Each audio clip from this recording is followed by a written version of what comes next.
마리아는 오순절 운동의 어머니라고 불리며 하나님 안에서 빛으로 어둠을 쫓아내고 빛으로 인도한 놀라운 하나님의 여종이었습니다. 마리아는 매우 소심해서 그녀는 자신이 하나님께서 부르실 만한 자격이 없다고 생각했습니다. 그러나 하나님께서는 자격 있는 사람을 부르지 않으십니다. 하나님은 부르신 자에게 자격을 부여하십니다. 그리고 더 나아가 하나님께서는 모든 사람을 부르시고 계십니다. 마리아는 1844년 7월 22일 오하이오에서 태어났습니다. 8살이 되던 해 마리아에게는 하나님을 더 알고 싶은 갈망이 생겼습니다. 언니들은 감리교 집회에서 회심을 했지만 어리다는 이유로 소외당했습니다. 13살이 되자 그녀는 십자가의 진리를 듣고서 온전히 그리스도께 자신을 헌신할 수 있게 되었습니다.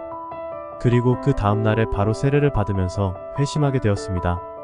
그녀는 바로 부르심을 받았습니다. 그 당시를 다음과 같이 회고합니다.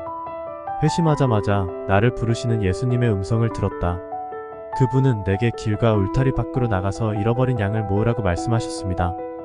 그러나 그녀는 복음 전도자로 부르셨다고 생각하지 않았고 믿음 좋은 남편을 만나서 함께 선교해야겠다고만 생각했습니다. 그러나 남편인 필로 해리스 우드워드는 신앙에 관심이 없고 마리아의 꿈을 지지해주지 않았습니다. 마리아는 어느 날 건강이 악화되기 시작합니다. 이때 마리아는 죽음과 서원의 기로에 서게 되자 건강을 회복시켜주시고 나를 준비시키셔서 내게 일을 주신다면 그 일을 해보겠다고 주님께 맹세합니다. 그러자 즉시 그녀의 몸이 회복되었습니다. 회복되었지만 그녀는 여전히 복음 전도자의 사명에 대해 고민하고 갈등합니다. 그 당시 여성의 말씀을 전하는 것을 본 적이 한 번도 없었기 때문입니다. 그러나 하나님의 부르심이 마리아를 통하여 보지 못한 새로운 길을 개척하게 된 것입니다. 하나님께서 30대에 여전히 주저하고 있는 마리아를 부르셨습니다. 한 번은 하나님께서 환상 가운데 임하셨습니다. 그녀는 매우 위축되어 있어 하나님께 오 하나님 다른 누군가를 보내소서 라고 말합니다. 첫 번째 환상을 본 후에도 여전히 훈련을 받지 못했다는 이유로 주저하며 사역에 뛰어들지 않습니다. 하나님께서는 포기하지 않으시고 또 환상에 임하셨습니다. 가라 내가 너와 함께 할 것이다 라고 말씀하셨습니다. 그때 갑자기 거대한 성경이 마리아 앞에 펼쳐지면서 하나님의 영광이 그 성경책을 비추고 있었습니다. 그녀는 그렇게 수년간 배우고 연구해야 알 수 있는 것 이상을 환상 가운데 깨우쳤습니다. 이후 결단해서 나아가고 부르심을 받았다는 확증으로 제자들과 동일한 능력을 달라고 구했고 주님은 물처럼 흘러내리는 불로 임하셔서 응답해 주셨습니다. 그녀는 계속 구하고 기다렸습니다. 주님은 계속 응답하셨습니다. 모세가 하나님의 임재 없이 아무데도 갈 수 없다고 했던 것처럼 마리아는 부르심으로 들어가려면 하나님의 능력과 기름 부음이 필요하다는 것을 깨달았습니다. 지역 도그마에 힘쓰고 서부로 가야 한다는 하나님의 말씀을 듣고 서부로 가는 오하이오 페어뷰에 들른 마리아는 엄청난 전환점을 맞게 됩니다. 그 지역 교회에 갈등이 있었습니다. 마리아는 하나님께서 그 분들을 화해하게 하실 것을 믿고서 그리스도의 몸 가운데 용서와 화해, 연합의 분위기가 조성되자 마리아의 사역에 더 강한 표적과 기사가 나타났습니다.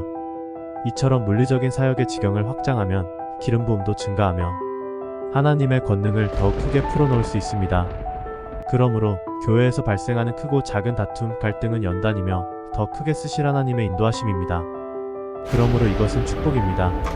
몇 년 후 마리아는 치유 사역을 시작하면서 또 한 번의 전환점을 맞이하게 됩니다. 치유 사역을 통해서 더 많은 영혼을 얻을 수 있음을 깨닫게 되어서 그것을 받아들이게 됩니다. 그리고 더 나아가 성령의 권능 가운데 쓰러지는 현상이 마리아의 사역의 특징으로 나타나게 되었습니다. 그 외에도 몸이 붓는 등 하늘의 손가락을 가리키는 등 여러 기사와 표적이 나타납니다. 최종적으로 마리아는 사생결단으로 하나님 나라를 풀어놓기 전에는 캘리포니아에서 돌아오지 않겠다면 가장 어두운 음지로 향합니다. 그곳에서 죽음에 대한 두려움을 돌파하면서 온갖 협박과 위협 속에서 부흥을 일으킵니다. 그녀는 이처럼 부르심에 따라 순종했고 환상 속에서 하나님을 만나고 치유 사역까지 하는 놀라운 주의 여종으로서 살아갑니다. 그녀가 이렇게 엄청난 일을 할 수 있었던 이유는 지속적인 갈망 때문입니다. 더 큰 빛으로 살아가고자 하는 그녀의 하나님을 향한 갈망이 빛으로 나타나 어둠을 쫓아낸 것입니다. 그녀는 삶의 어느 시점에서 방언의 은사를 받고서 몇 년간 자취를 감추었다가 1912년 텍사스 달라스 공집회에서 다시 모습을 보입니다. 그녀는 그곳에서도 많은 기적과 부흥을 일으킵니다. 그리고 1918년 인디애나폴리스의 레이크뷰 교회를 세우고 그곳에서 사역을 계속합니다.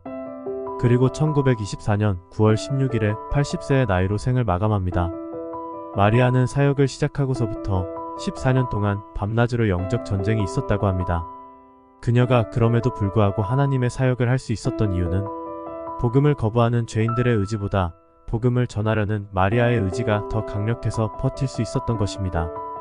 사역에 있어서 중요한 것은 아는 것이 많고 훈련받았는가가 아니라 지속적으로 얼마나 하나님을 갈망하고 신뢰하는지가 중요합니다. 또 그 은혜를 받았음에도 겸손할 수 있어야 계속해서 갈망할 수 있습니다. 마리아는 6자녀 중 5자녀를 잃습니다. 그녀의 고통스러운 마음 가운데 하나님께서 부르십니다. 하나님께서는 우리의 삶에 벌어진 일을 사용하실 수 있지만 그렇다고 비극을 주시는 분이 아닙니다. 갈망하는 자에게 응답하십니다.